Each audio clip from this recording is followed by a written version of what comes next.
All right, Mark, well, we find ourselves in the 2017 Chrysler Pacifica here. It's the first year production for this new minivan.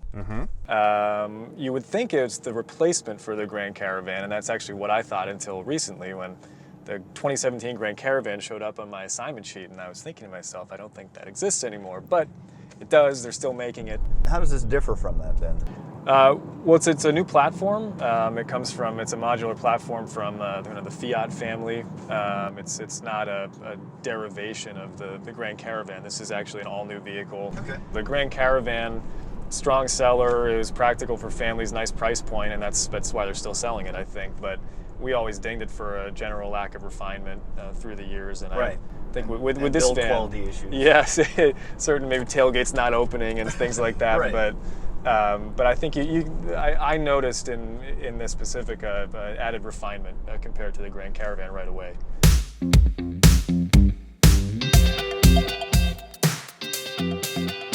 We're talking about the interior, more importantly, the interior quality. So, Josh, what do you think so far? Yeah, I'm impressed. I'm surprised and impressed. I think we're all scarred from years of entering Grand Caravans and kind of feeling bummed out as soon as you plop down in the seat. You know, you look around and like I could pull that panel off with my hands. You know, that seems to have been assembled by someone who maybe took a few tokes on his lunch break. You know, as the case may be, right? We've been bummed year after year.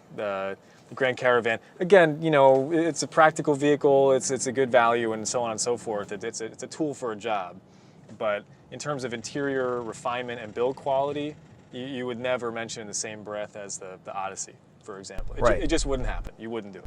Yeah. In this case, I'm not discounting the Pacifica. I'm thinking it's competitive. I'm thinking they've stepped up their game in a big way in terms of materials quality, build quality. As far as we can tell, I don't hear things rattling, unlike the Grand Caravan. Right. It felt like something was just going to fall out of the headliner. But yeah, I mean, I'm feeling these elbow touch points, which I think are really important. Yeah. They're nicely padded. The materials on the door panels are kind of soft to the touch. They're a little more quality than we're used to. Yep. Same with the dash. Yeah, even this almost part, everything. Yeah. Even this piece, like surrounding the central controls here. Often this is hard. Right. You cut costs here, and they actually went with some supple stuff that cost a few more quarters per car. You know. And the steering wheel actually feels good in my hand. It's a good thickness. It's kind of got this pretty metal ring inset between the two different leather. So it looks good, feels good. One thing that I'm still not a fan of with almost any car is piano black here and there. I mean, it causes some reflections, and it looks dirty. Yeah, it's always going to be dusty no matter what. There's smudges all over the place here. Yeah, no, I agree. But as far as minivans go, they've definitely stepped up their game.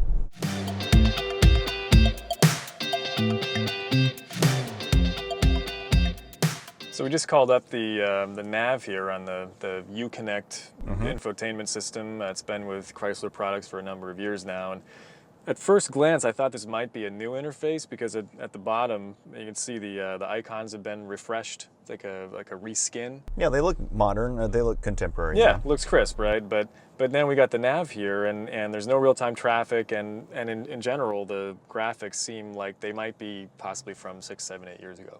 Yeah, it definitely looks outdated, which is disappointing because the newest Uconnect stuff and the Challenger and other cars I've driven, they're really, really good. The map, it's kind of, actually there's a really thin nav track. Is that traffic? Yeah, that might be a traffic line, but that's also visible. Yeah. It's just like a yellow line that it's just barely there. But yeah, the other stuff, actually the audio side looks pretty decent. Yeah, it looks nice. I think it's just the map that seems to need a little bit of an update graphically. I mean, a lot of people use their phones for navs anyway, so yeah. If you're going to have one weak point in an infotainment system, maybe the nav's the one to have there. There you go. Yeah.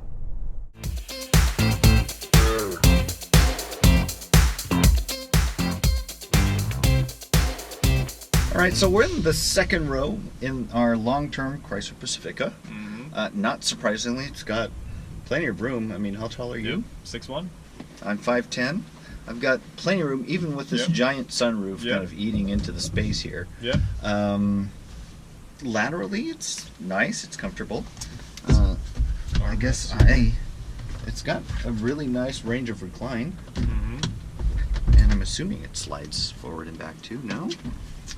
Maybe not. It's not. Stow and go is fixed, I guess. Okay. No, we'll find out later. But yeah, no, I mean, I'm mostly legs, and I got plenty of room for those. Yeah. I have a nice little USB port in the back of the front seat. Yep. That's cool. It looks like we have seat heaters. Indeed. Yes. It's a nice touch. Got your window shades. Oh, they are not power, but I guess we can live with that. Right. And the sunroof actually gives it the illusion of even more space. Yeah, it's got airiness. Yeah, it's pretty convincing. I would almost call it upscale back here.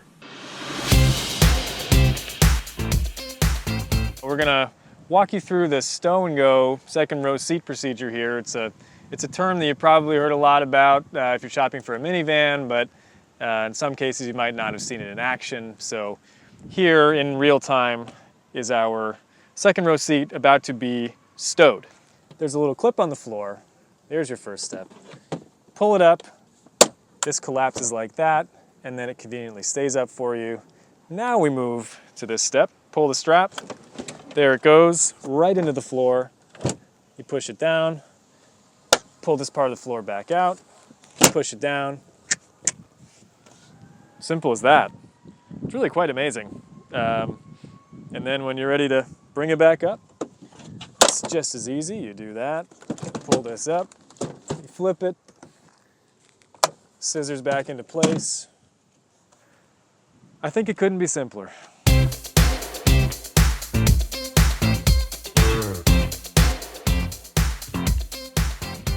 We're at the back of the Chrysler Pacifica long-termer talking about cargo capacity, which is paramount in a minivan, right? Yes. This is why you get a minivan. It's got 140 cubic feet of maximum space if you get rid of the stow and go in the second row as well, and that dwarfs anything you get in a crossover. Yeah, absolutely. And yeah, it's massive, it's tall, it's easy to get big stuff in here because the floor's so low lift over. And this is another thing, like crossovers, they want the higher ride height, so it jacks up the lift over height. And then you got a suitcase, you're like lifting up over this thing. This is like at knee level. One thing that we do like about modern minivans, especially with the Chrysler products, is the power stow and go stuff. So go ahead and let's hit the normal button, and we'll just see how long it takes for it to bring itself out of Do I have to hold it? slumber. Yep. No. Oh, you don't. Look at that. Touch. And this is really nice too, because with the third rows, if they're actually pretty far forward, and if they weren't powered, you'd kind of have this awkward stretch to try and get the straps and pull everything back out. That's pretty cool. The two-stage unfolding, I like that. And another thing that's nice here is you've got these hooks for shopping bags, so everything doesn't, open up and tumble all over the place. Stow and vac, I suppose. And this pit here for cargo is really nice. I mean, yeah. There's I don't know if you can see, but there's more space below what you'd expect to be the floor level, so that you can add an extra layer down there.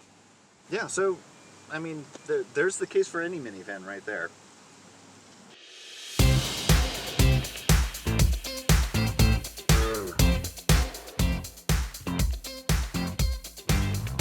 If minivans are your thing, visit Edmunds and start shopping now to compare the Chrysler Pacifica against any of its competitors.